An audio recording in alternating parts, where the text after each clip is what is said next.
Hey everyone, Curt Davis here in Memphis, Tennessee. I wanted to get with you today to put together a short video on how you as an investor can purchase rental property for yourself using a buy and hold strategy with little or no money down. I'm going to give you an actual example on how this works. So it would actually be helpful if you had a piece of paper and a pen in front of you, because I'm going to give you some numbers that I want you to write down. First, I want you to write down $100,000, and next to that put ARV, stands for after repair value. Right under that, I want you to put down $70,000, and that's going to equate to 70% maximum loan to value. Under that, I want you to put $55,000 purchase price. That's the price that you're purchasing the home for. Right under that, I want you to put $3,500. That translates to 5% loan origination fee. Write that next to it. Under that, I want you to put $1,500, and that's going to be your estimated closing costs. And then the last under that I want you to put is $10,000, and that's going to be your rehab cost. So now that you've got that written down, here's kind of how this example works. Now, understand that my wife and I have built our rental portfolio specifically using this exact model. There's a few different ways you can structure these types of deals, but this is exactly how I've done it for myself to acquire about 20 properties. So when you find a property, like this example I said, the purchase price of this home was $55,000. Once I found this home, I contacted a local appraiser, someone that I have a relationship with, and I had them tell me what they thought the after repair value would be, meaning once the home is fixed up. He said it should be right around $100,000. I then went out to the home to estimate what the renovations should be, and they came in at around $10,000. So when I plug all my numbers into this formula, I come up with a zero out-of-pocket expense on the initial purchase.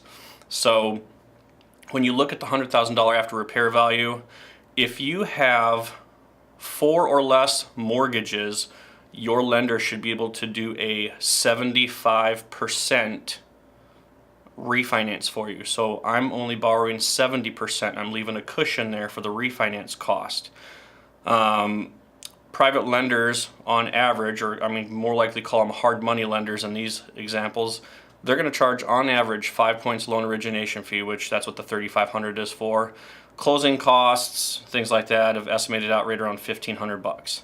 So in this example, the $70,000 loan, once you subtract the purchase price, the loan origination fees, the estimated closing cost, and your rehab, you even it out. That's how you get into a home zero down on the front end.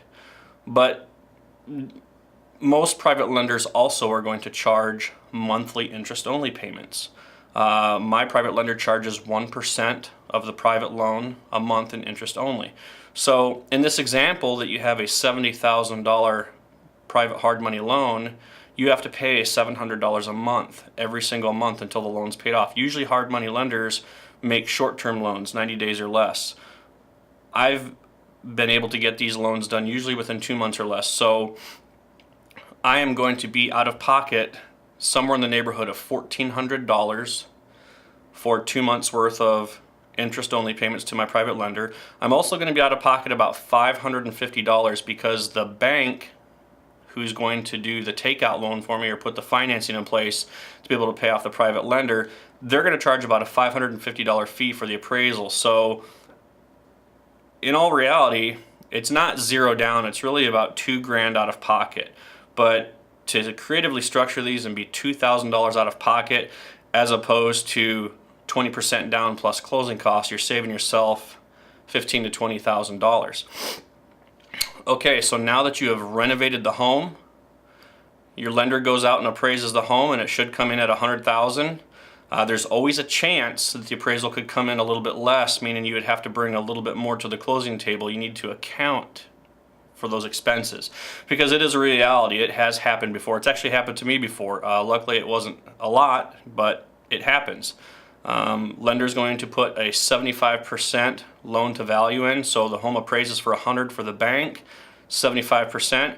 Your estimated closing costs with your lender are going to be in the neighborhood of $5,000. That's going to cover your taxes, prepaids, lender points and fees, and things like that. So now you'll have a new loan of $75,000 with the bank on a home that appraised for $100,000. So you've got $25,000 in equity. You've been able to pay off your private lender. You've done this in 2 months. That is kind of I kind of went through this sort of quickly, but I wanted to at least give you an idea on how we structure these deals. Several years ago, this is how we used to sell houses to investors. This was really the most popular way, little to no money down. Fortunately, I still am able to purchase homes for my own personal portfolio this way, but it's very hard to offer this to clients. So anyone out there who's looking to build their own portfolio and you've got access to a private lender and you still have some mortgage spots available, I would definitely take advantage of this all day long. So hopefully this hasn't confused you too much, but I just wanted to share with you on how I structure hard money deals with little or no money down. Thanks.